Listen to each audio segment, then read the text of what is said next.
Hello students, good morning. तो students, मैंने आपको पिछले वीडियो में सदिश राशियों के बेसिक कॉन्सेप्ट के बारे में बताया था। आज के वीडियो में आपको इससे थोड़ा आगे ले चलता हूं और बताते हैं क्या किसी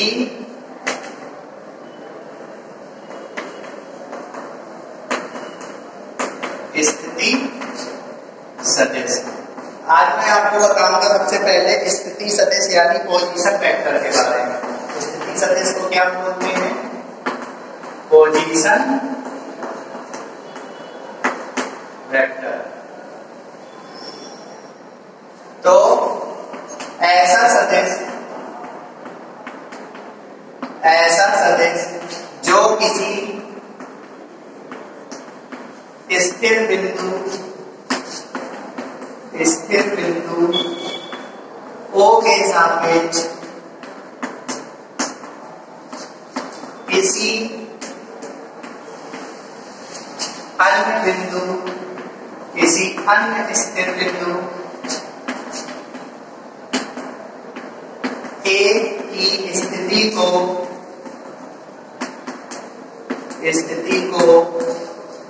प्रदर्शित करता है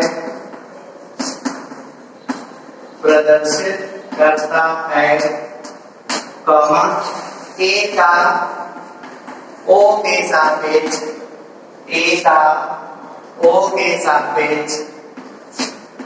स्थिति सदिश कहलाता है।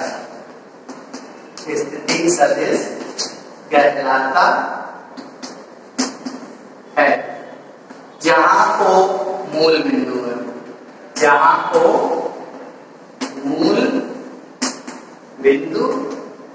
तो स्टूडेंट्स, सबसे मेन टॉपिक है आज का स्थिति सदिश। स्थिति सदिश यानी पोजीशन वेक्टर। तो पोजीशन वेक्टर का मतलब हमें किसी पॉइंट की पोजीशन निकालनी है। स्थिति वेक्टर को, स्थिति सदिश को बोलते हैं पोजीशन वेक्टर, है ना। तो पोजीशन वेक्टर क्या होता है? पोजीशन वेक्टर का मतलब हमें किसी बिंदु की स्थिति प्रदर्शित करनी है, लेकिन उस बिंदु की स्थिति हम किसके सापेक्ष प्रदर्शित करते हैं? स्टूडेंट, ध्यान रखना है ये बात। तो किसी भी बिंदु की स्थिति को हम मूल बिंदु के सापेक्ष प्रदर्शित करते हैं, है ना। मूल बिंदु को O से प्रदर्शित करते हैं। तो स्थिति सदिश की परिभाषा क्या हुई? ऐसा सदिश जो किसी स्थिर बिंदु O के सापेक्ष, यहाँ पर O क्या है? मूल बिंदु है। तो हमें किसी बिंदु की स्थिति दर्शानी है। तो स्टूडेंट्स, माना मैंने वो बिंदु क्या था? कैपिटल A, जिसकी मुझे स्थिति दर्शानी है, लेकिन किसके सापेक्ष? मूल बिंदु O के सापेक्ष। तो मैंने वही डेफिनेशन लिखी है, ऐसा सदिश जो किसी स्थिर बिंदु O के सापेक्ष किसी अन्य स्थिर बिंदु A की स्थिति को प्रदर्शित करता है। तो स्टूडेंट्स, हमें जितने भी पॉइंटों की स्थिति प्रदर्शित करनी होगी वो पॉइंट क्या होंगे? मूल बिंदु के सापेक्ष भी प्रदर्शित करनी होगी। तो मैंने कोई सपोज कर लिया, कोई पॉइंट A है जिसका मुझे स्थिति सदिश बनाना है। तो A का स्थिति सदिश किसके सापेक्ष बनेगा? मूल बिंदु के सापेक्ष। तो अगर A का स्थिति सदिश मूल बिंदु के सापेक्ष बनेगा तो इसको प्रदर्शित करेंगे OA वेक्टर से। अगर मैं कोई बिंदु B ले लूं तो उसका स्थिति सदिश भी मूल बिंदु के सापेक्ष बनेगा, स्थिति को प्रदर्शित करेंगे, उसे OB वेक्टर बोलेंगे। इसी प्रकार C का भी स्थिति सदिश क्या होगा? OC vector. तो स्टूडेंट क्या करेंगे? ये मान लिया मैंने मूल बिंदु है, ये अक्ष खींचा, द्विविमीतर यदि खींचना हो त्रिविमीतर में भी प्रदर्शित होते हैं आगे चल के। तो देखिए ये O एक स्थिर बिंदु है ना। तो मुझे एक ऐसा बिंदु A की स्थिति प्रदर्शित करनी है और A की क्या है? स्थिर। तो A कहीं पर भी हो सकता है, सपोज करिए ये A पॉइंट है। तो मैं क्या करूंगा? O की स्थिति, A का स्थिति सदिश बनाना है किसके सापेक्ष? O के सापेक्ष। तो मैं क्या करूंगा? A से O को मिला दूंगा, है ना। और क्या दिशा लगाऊंगा? O से A की ओर। तो ये जो स्थिति सदिश बनेगा OA वेक्टर। OA वेक्टर जो होगा वो स्टूडेंट होगा A का स्थिति सदिश किसके सापेक्ष? O के सापेक्ष। आपको ये चीज ध्यान रखनी है, कोई भी पॉइंट होगा, जैसे हम कहते हैं कैपिटल Z का स्थिति सदिश। मान लीजिए मैंने आपसे बोला कि किसी बिंदु कैपिटल C का स्थिति सदिश कितना है? Vector C, small vector C। तो किस बिंदु का? C बिंदु का। तो किसी एक बिंदु का स्थिति सदिश हम किसके सापेक्ष निकालते हैं? मूल बिंदु के सापेक्ष। तो C का स्थिति सदिश को क्या बोलेंगे? OC vector. D के स्थिति सदिश को OD वेक्टर, E के स्थिति सदिश को OE वेक्टर। ये आपको ध्यान देना है। और दिशा लगेगी O से A की ओर। तो इसे बोलेंगे पोजीशन वेक्टर। तो आप ये सीख रहे हैं कि किसी भी बिंदु का हम स्थिति सदिश बनाते हैं तो किसके सापेक्ष बनाते हैं? मूल बिंदु के सापेक्ष। आगे की ओर मूल बिंदु रहता है, पीछे की ओर पॉइंट रहता है, यानी इनिशियल पॉइंट ओरिजिन होता है और लास्ट पॉइंट वो बिंदु होता है जिसकी स्थिति दर्शाते हैं। तो इसको हम क्या बोलते हैं? ओ ए वेक्टर। इसको आप एओ वेक्टर नहीं बोल सकते। एओ वेक्टर का मतलब हो जाएगा स्थिति ए से ओ की ओर, है ना, और इसमें जो स्थिति रहती है वो ओ से ए की ओर। तो आपने क्या सीखा कि किसी भी बिंदु का हम स्थिति सदिश निकालते हैं तो मूल बिंदु के सापेक्ष निकालते हैं। तो अगर कोई पॉइंट एफ है तो एफ का स्थिति सदिश निकालेंगे तो मूल बिंदु के सापेक्ष यानी ओ एफ वेक्टर होगा। ये आपको ध्यान रखना है ना स्टूडेंट्स। तो अब बारी आती है अगले विस्थापन सदिश।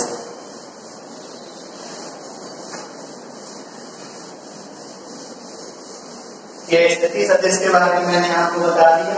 अब बताता हूं क्या विस्थापन सदिश। ये टाइप्स ऑफ वेक्टर है, सदिशों के प्रकार हैं। विस्थापन सदिश, विस्थापन सदिश को बोलते हैं डिस्प्लेसमेंट वेक्टर। डिस्प्लेसमेंट वेक्टर, इसके बारे में आपको प्रूव करके बताऊंगा, लेकिन उसके पहले मुझे टाइप्स ऑफ वेक्टर बताना पड़ेगा। तो विस्थापन सदिश यानी डिस्प्लेसमेंट वेक्टर, है ना। तो लिखेंगे विस्थापन का मतलब, मान लीजिए कोई कण कैपिटल ए से कैपिटल बी तक विस्थापित हो रहा है। मान लीजिए कोई कण है वो कैपिटल ए से कैपिटल बी तक विस्थापित हो रहा है, तो इसके विस्थापन सदिश को क्या बोलेंगे? वेक्टर ए बी बोलेंगे। तो लिखेंगे यदि कोई कण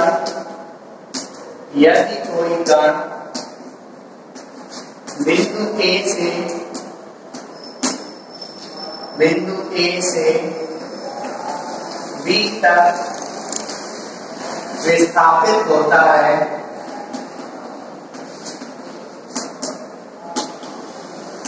तो उसे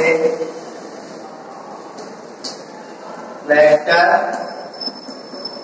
ए बी से प्रदर्शित करते हैं तथा वेक्टर ए बी उस कण का ए से बी तक विस्थापन सदिश कहलाता है। विस्थापन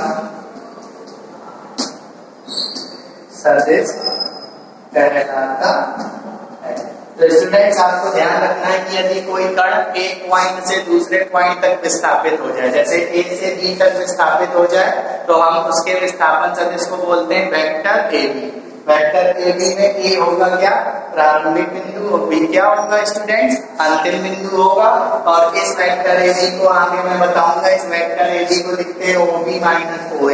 वो कैसे लिखते हैं ये मैं आगे आपको बताऊंगा। तो स्टूडेंट अब मैं आपको बता रहा हूँ टाइप ऑफ वेक्टर्स। हालांकि ये भी टाइप ऑफ वेक्टर्स में थे, लेकिन इसको मैंने अलग से बता दिया है।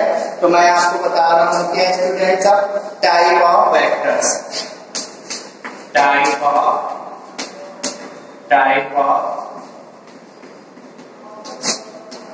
वेक्टर्स। तो सबसे पहला टाइप ऑफ वेक्टर्स है मुक्त सदिश। मुक्त सदिश यानी फ्री वेक्टर।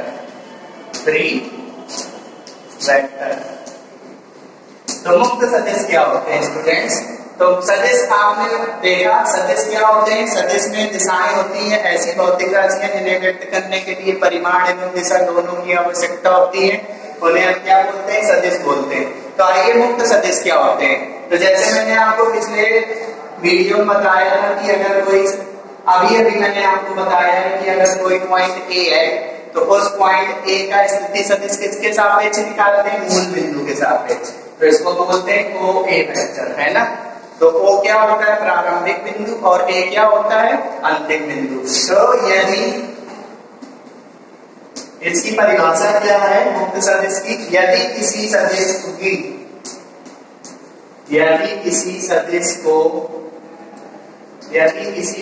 की दिशा एवं परिमाण बदले बिना उस सदिश के प्रारंभिक बिंदु को कहीं और स्थानांतरित कर दिया जाए, तो किसी और बिंदु पर या किसी दूसरे बिंदुओं पर, किन्हीं दूसरे बिंदुओं पर स्थानांतरित कर दिया जाए, स्थानांतरित कर दिया जाए, तो इसे, तो इस प्रकार के सदिश को,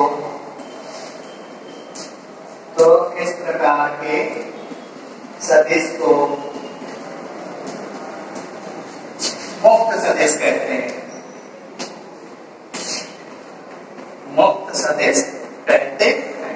तो स्टूडेंट्स इसकी लैंग्वेज बहुत ही सरल है, आपको क्या करना है मैं इसको ऐसे ही बता देता हूँ। जैसे मैं एक सदिश ले रहा हूँ, क्या ओए वेक्टर है ना, ओए वेक्टर सदिश ले रहा हूँ, तो ओए वेक्टर में समझ जाइए इसकी टेल यानी प्रारंभ कहाँ से हुआ है, ओ से, और अंत कहाँ पे हुआ है, ए पर। तो सवाल के अनुसार क्या है, मुक्त सदिश। ये सदिश मुक्त सदिश कब होगा, जब हम इस सदिश की ना ही दिशा बदले ना ही परिमाण बदले। सपोज करिए इस रेखाखंड की लंबाई 5 है, समझिए, तो ये इस सदिश का क्या हो गया, परिमाण क्या होती है, किसी सदिश द्वारा जो रेखा निरूपित होती है उसी रेखाखंड की लंबाई को ही तो परिमाण बोलते हैं। तो मैंने सपोज कर लिया ये जो कोई वेक्टर है ये 5 लंबाई का, तो कोई वेक्टर का मॉडुलस कितना है, 5। ये मैं सपोज कर रहा हूँ 5 मार्क रखा है। तो परिभाषा के अनुसार यदि किसी सदिश की दिशा एवं परिमाण बदले बिना, तो ना ही मुझे दिशा बदलनी है ना ही परिमाण बदलना है, मतलब लेफ्ट टू राइट दिशा चल रही तो लेफ्ट टू राइट दिशा और 5 ही लंबाई रखनी है। तो यदि किसी सदिश की दिशा एवं परिमाण बदले बिना सदिश के प्रारंभिक बिंदु को किसी दूसरे बिंदुओं पर स्थानांतरित कर दिया जाए, तो सपोज करिए कि ये दूसरा बिंदु, मान लीजिए कि ये जो प्रारंभिक बिंदु है ये यहाँ पर आ गया और इससे एक मैं रेखाखंड खींच दूं ओ सी, है ना। तो अब ये सदिश का जो प्रारंभिक बिंदु O था वो यहाँ से शिफ्ट होके यहाँ पे आ गया, और यहाँ से भी मैं एक सदिश खींचूं ऐसा जिसकी दिशा किसके बराबर हो, OA की दिशा के जैसा हो, और जिसकी लंबाई फिर से कितनी रहे, 5। तो स्टूडेंट्स मैंने आपको क्या बताया, यदि किसी सदिश की दिशा एवं परिमाण बदले बिना प्रारंभिक बिंदु को कहीं और स्थित कर दिया जाए, मतलब किसी अन्य बिंदुओं से स्थानांतरित कर दिया जाए, तो इस प्रकार के सदिश को क्या कहते हैं, मुक्त सदिश।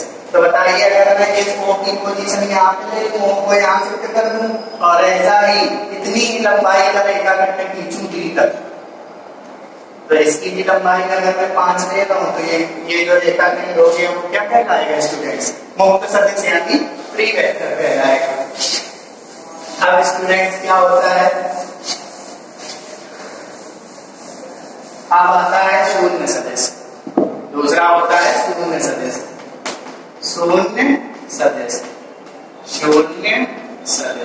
शून्य सदिश को बोलते हैं इंग्लिश में जीरो वेक्टर।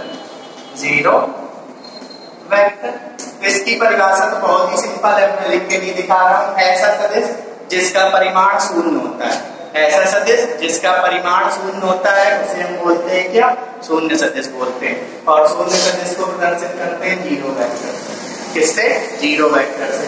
आप ये भी बोल सकते हैं सदिश में क्या होता है, अंतिम बिंदु और प्रारंभिक बिंदु होता है, तो हम बोल सकते हैं कि ऐसा सदिश जिसके अंतिम बिंदु तथा प्रारंभिक बिंदु संपाती होते हैं, कोइंसिडेंट होते हैं, उन्हें हम क्या बोलते हैं, शून्य सदिश। सबसे सरल परिभाषा है ऐसा सदिश जिनका परिमाण क्या होता है, शून्य सदिश होता है, उन्हें जैसा सदिश जिनका परिमाण शून्य होता है उन्हें हम बोलते हैं शून्य सदिश। शून्य सदिश को जीरो वेक्टर से क्या करते हैं, प्रदर्शित करते हैं। तीसरा मैं ले रहा हूं समान सदिश। समान सदिश का मतलब इक्वल वेक्टर्स।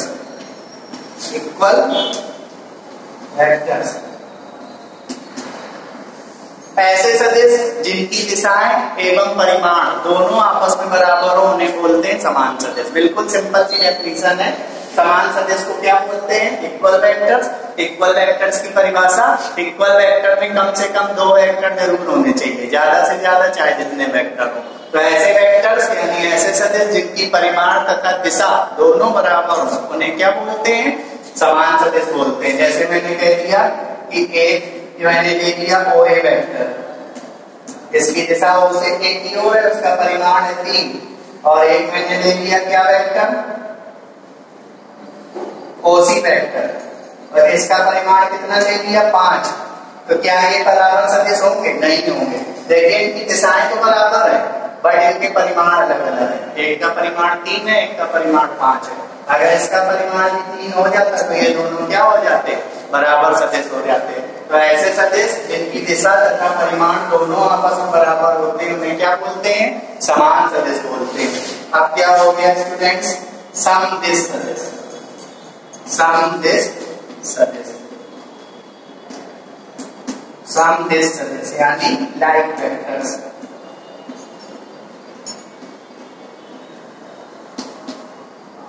समदिश सदिश को बोलते हैं इंग्लिश में लाइक वेक्टर्स। तो समदिश का मतलब, सम का मतलब बराबर, दिश का मतलब दिशाओं में। तो ऐसे सदिश जिनकी केवल दिशाएं बराबर हो, जरूरी नहीं कि परिमाण बराबर हो।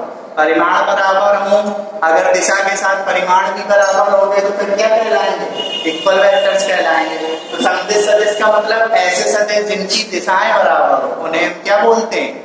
समदिश सदिश बोलते हैं। ऐसे सदिश जिनकी दिशाएं समान हो उन्हें हम क्या बोलते हैं? समदिश सदिश। और अगर दिशाओं के साथ परिमाण भी समान हो जाए तो बराबर सदिश। जैसे ये एग्जांपल ले लिया, ए बी वेक्टर, ए ले लिया, बी सी वेक्टर, ए ले लिया, सॉरी बी सी, ये सी डी ले लिया, और ये क्या ले लिया? ई एफ वेक्टर, है ना। देखिए ये तीनों क्या है? समदिश सदिश, क्योंकि इन तीनों की दिशाएं बराबर है। परिमाण से मतलब नहीं, अगर इन तीनों के परिमाण भी बराबर हो जाए तो क्या हो जाएंगे? समान सदिश हो जाएंगे। अब स्टूडेंट्स आता है क्या? अगला टाइप ऑफ वेक्टर क्या है? अगला टाइप ऑफ वेक्टर है स्टूडेंट्स प्रतिदिश सदिश। प्रतिदिश सदिश, प्रतिदिश सदिश यानी अनलाइक वेक्टर्स, अनलाइक वेक्टर्स। तो इसका भी नाम से समझ में आ रहा है, समदिश का उल्टा प्रतिदिश। प्रति मतलब ना हो बराबर, और दिश का मतलब दिशाएं। तो ऐसे सदिश जिनकी दिशाएं बराबर ना हो उन्हें क्या बोलते हैं? प्रतिदिश सदिश बोलते हैं। जैसे एक सदिश में ले लूं ए बी, जिसकी दिशा चल रही है ए से बी की ओर, और एक सदिश में ले लूं बी सी, जिसकी दिशा चल रही है बी से सी की ओर। तो देखिए इन दोनों की दिशाएं आपस में क्या है? बराबर नहीं है, समान नहीं। तो इन्हें क्या बोलेंगे? प्रतिदिश सदिश बोलेंगे। अब स्टूडेंट्स क्या बोलेंगे? Opposite vectors. अगला टाइप ऑफ वेक्टर क्या है? अपोजिट वेक्टर यानी विपरीत सदिश। अगला है विपरीत सदिश। विपरीत सदिश, इसको ध्यान रखना है। विपरीत सदिश को बोलते हैं ऑपोजिट वेक्टर्स। Opposite vectors. तो विपरीत सदिश क्या होते हैं? ऐसे सदिश जिनके परिमाण तो आपस में बराबर हो किंतु दिशाएं विपरीत हो। याद रखना है, विपरीत सदिश का मतलब ऐसे सदिश, ऐसे सदिश, ऐसे सदिश जिनके परिमाण आपस में बराबर हो, आपस में बराबर हो किंतु दिशा विपरीत हो, किंतु दिशा विपरीत हो। क्या कहलाते हैं? विपरीत सदिश कहलाते हैं। विपरीत सदिश कहलाते हैं। तो स्टूडेंट्स ऐसे सदिश जिनके परिमाण आपस में बराबर हो किंतु दिशा परस्पर क्या हो? विपरीत हो, उन्हें क्या बोलते हैं? विपरीत सदिश कहलाते हैं। जैसे हम कहते हैं कि एक सदिश क्या है? ये है सदिश क्या? ये एक सदिश है जिसका परिमाण क्या मैंने ले लिया? मान लो 5, इसकी दिशा लेगी यहाँ से यहाँ, और दूसरा सदिश मैं ले लूं जस्ट अपोजिट डायरेक्शन में बाय परिमाण से, तो इनको हम क्या बोलेंगे? विपरीत सदिश बोलेंगे स्टूडेंट्स। अब स्टूडेंट्स मैं आपको लास्ट टाइप ऑफ वेक्टर आज का बता रहा हूं, एकक सदिश। कौन सा सदिश? एकक सदिश। इंपॉर्टेंट है ये एकक सदिश यानी यूनिट वेक्टर। Unit vectors. तो एकक सदिश क्या होते हैं? ऐसे सदिश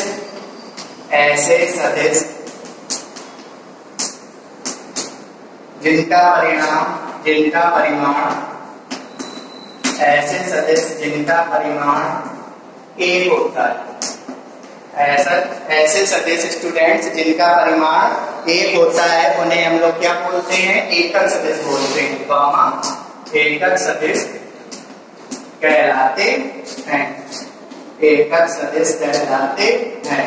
तो अब आपको ध्यान देना है, ये चीज आप पढ़ चुके हैं कि माना वेक्टर ए कोई सदिश है, वेक्टर ए कोई सदिश है, तो वेक्टर ए के एकक सदिश को, वेक्टर ए के एकक सदिश को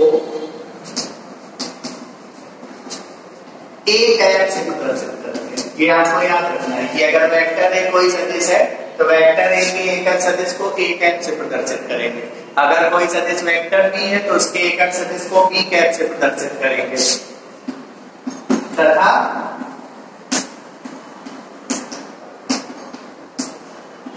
तथा ये जो ए कैप होता है वो किसके बराबर होता है? Vector A upon mod of vector A. तो स्टूडेंट्स आपको याद रखना है, ऐसे सदिश जिनका परिमाण एक होता है एकक सदिश कहलाते हैं। यदि वेक्टर ए कोई सदिश है तो वेक्टर ए के एकक सदिश को ए कैप से प्रदर्शित करते हैं और ए कैप बराबर क्या होगा? Vector A upon mod of vector A. Students इसी प्रकार अगर हम कोई सदिश ले लें वेक्टर बी, तो वेक्टर बी के एकक सदिश को बी कैप से प्रदर्शित करेंगे और जो बी कैप होगा वो बी कैप होगा किसके बराबर होगा? Vector A upon mod of vector A. और इस ए कैप को ही हम क्या बोलते हैं? ए का एकक सदिश। तो इसका मापांक क्या होता है? एक होता है। तथा modulus of vector modulus of A cap बराबर क्या हो जाएगा? 1 हो जाएगा। तो स्टूडेंट्स आज के वीडियो में मैंने आपको पोजीशन वेक्टर, डिस्प्लेसमेंट वेक्टर तथा टाइप ऑफ वेक्टर्स के बारे में बताया है। अब मैं इस चैप्टर को अगले दिन भी कंटिन्यू करूंगा। Thank you students.